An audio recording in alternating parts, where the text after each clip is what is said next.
In the first all-black final, Jim Hines took the 100-metre gold medal, the first man to win in under 10 seconds.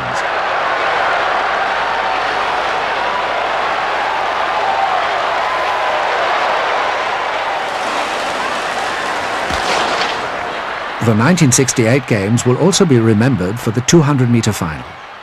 On the final straight, Tommie Smith powered past teammate John Carlos, who had to be content with bronze behind Australia's Peter Norman. The drama of the race was nothing compared to what happened next. During the medal ceremony, Smith and Carlos raised a single gloved fist as a symbol of protest at the treatment of blacks in the USA. They were ordered out of the Olympic Village and were suspended by the US Olympic Committee. Smith would be the last US sprinter to climb the winner's podium for 16 years. Hi guys, this is the Gemini speaker with another video, and I would like to talk about the famous Black Power salute, which celebrate today its 50th anniversary.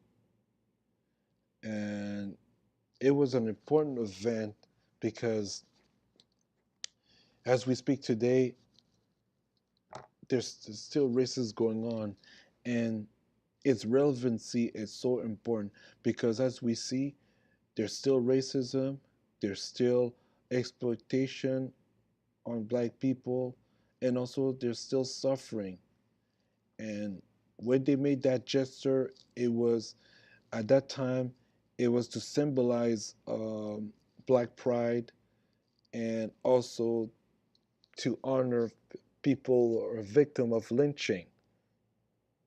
The funny thing is that when they have done this, there was lynching, there was exploitation, there was racism, and when you go, and when we push the clock forward today, there's still those same thing happens again.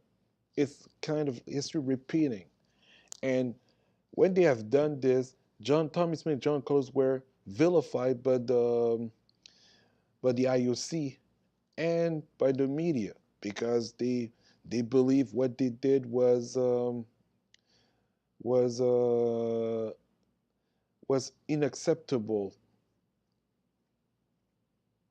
It was unacceptable. And remember, the IOC was led by Avery Brundage, who was a well-known racist because um, he he supported Hitler and the Nazis, and also he supported the apartheid. So he was a well-known racist, and the fact that he suspended, and it's the fact he pressured the U.S. Olympic team to suspend Tommie Smith and John Carlos and to send them away from the Olympic Games says a lot about the man who showed his racism in during this action. But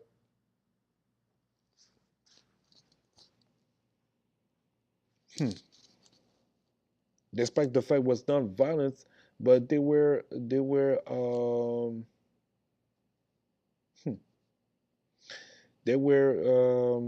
these two suffer a lot for this gesture, for their non-violent gesture. They were ridiculed. And when I read that article from Al Jazeera, I never knew that Brent Musburger, um, I never knew that he was racist. I found out that Brent Musburger, a well-known uh, sp- sports journalist who recently retired, was a racist. Because if I read this article from the Al Jazeera, he said Chicago columnist Brent Musburger went even further than most of their detractors and anointed Smith and Carlos, who had explicitly taken an anti-racist stance, as black-skinned stormtrooper. Black-skinned stormtroopers.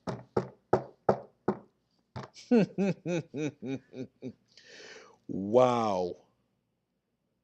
Wow, I never knew that Brent Musburger was a racist. And now it proved that a lot of people in the mainstream media were racist after all. They hide it. They were slick to hide their racism, but now the more you look at it, they realize, wow, I should have known that Brett Musgrave was racist. But anyways, I digress. The main focus was the gesture, which was nonviolent. It was just to show them to show the whole world that this is the way we protest about racism, exploitation, and lynching on the black community. And I just hope I just hope a lot of people take notice of the significance of this event. And it took time for Tommie Smith and John Carlos to be rehabilitated because it was really a gesture that could have cost their lives. But as you know, white supremacy play a nasty game.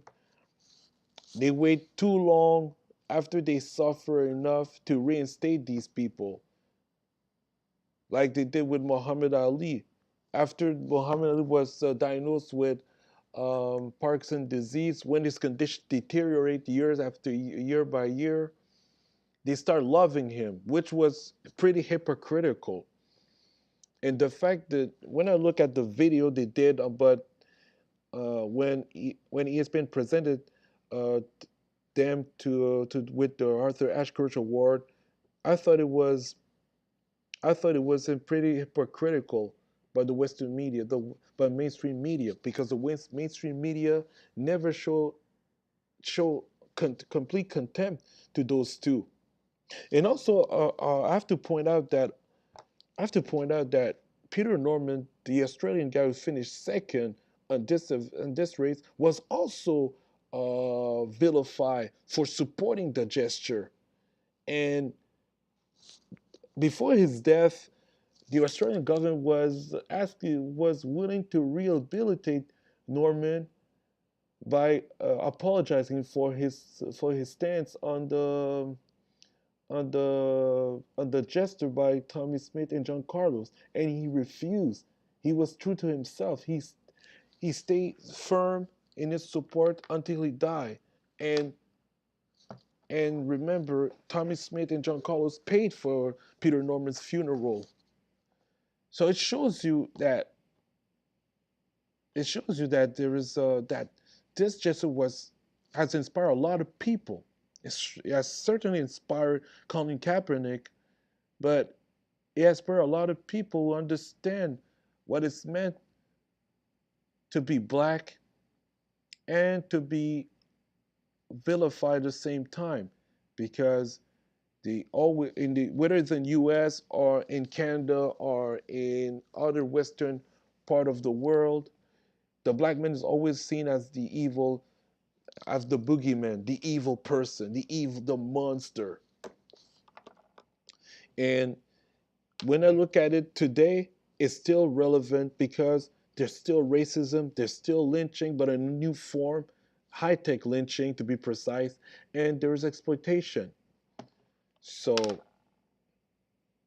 but as usual, unfortunately, the Black Power salute was hijacked by racist white people, especially the feminist movement, the racist feminist movement,